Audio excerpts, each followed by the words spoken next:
Hello mga Bebe Loves! So today I'm going to teach you how to cook pork binagoongan low carbs version.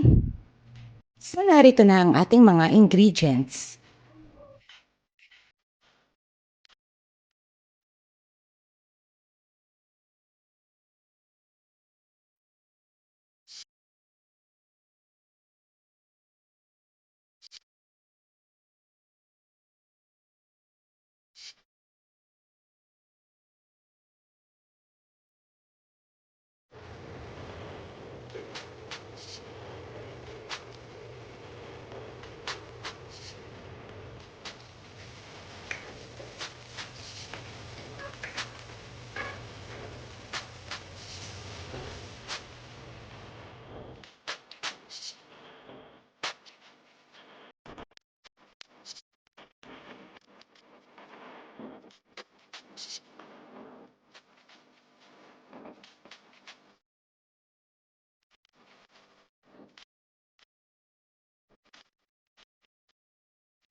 At lagyan natin ng paminta. You know, paminta is life. And then halu-haluin. Para kumapit na sa pork yung paminta natin. Ang bango na guys, amoy ko na ganito pa lang.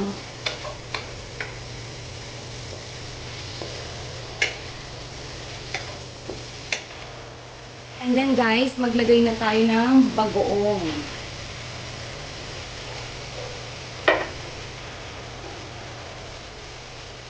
Itong Barrio Fiesta ang available na dito sa bahay.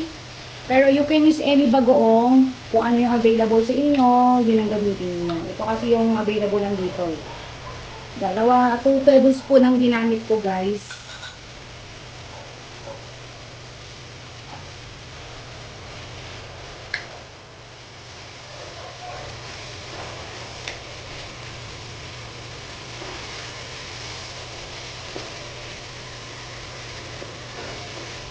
Tapos, ilagay na natin itong ating talong.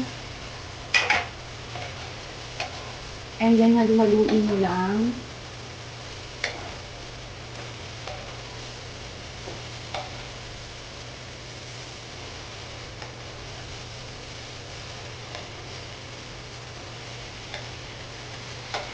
Guys, dinamihan ko ng talong kasi favorite namin yung talong eh.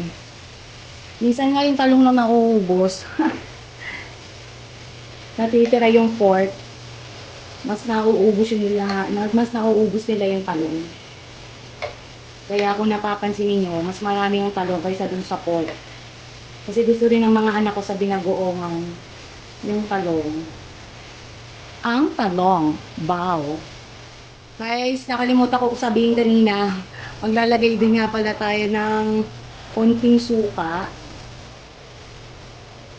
Tansyahin nyo na lang guys. Depende yan sa panlasa nyo.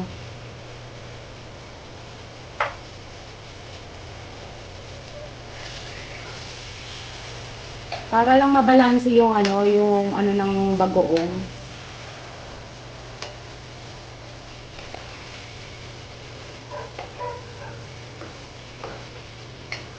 Yung alat. Para lang mabalanse yung yung alat ng bagoong. Kaya tayo naglalagay ng konting suka. Tapos lagyan natin ng konting tubig.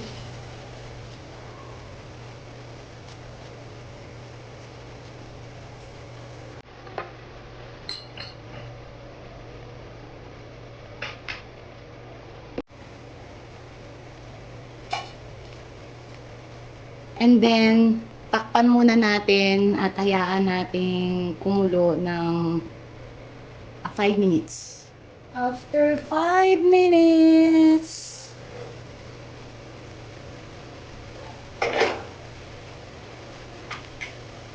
ayan, kumukulo na siya, guys. Inumin ulit.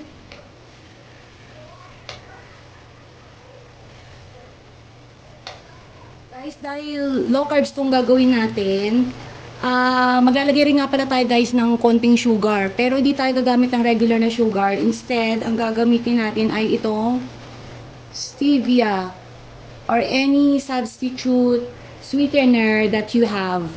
Yan. Pero kasi ito ang available ngayon dito sa house, kaya ito ang gagamitin ko. Kasi low carbs tayo. Pero kung hindi kayo naglo-low carbs, you can put any kind of sugar na available sa inyong house.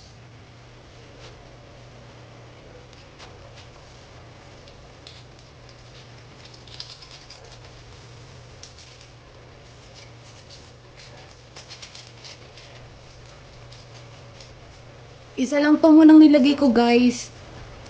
Kasi depende yan sa panlasa ninyo.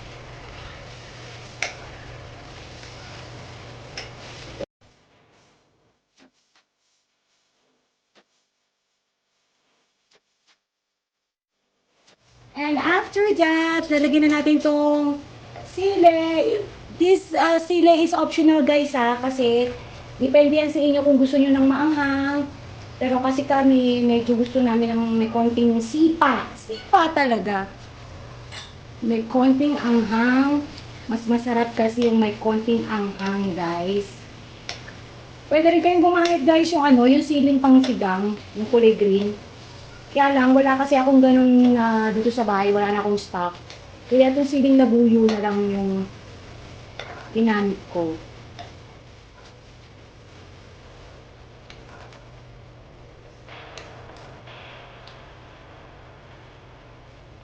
Ayan guys, luto na ang ating low carbs binagoongan.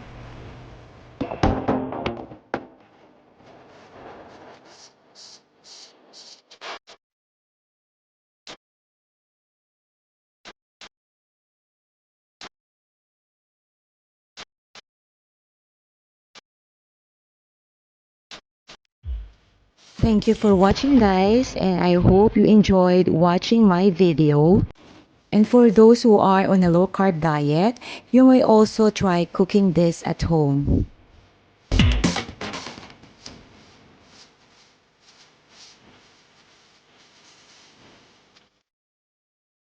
If you have questions about low carbs, you can leave a comment on the comment section down below, and I will reply to you as soon as I can. And of course, if you're not yet subscribed to my channel, please consider subscribing.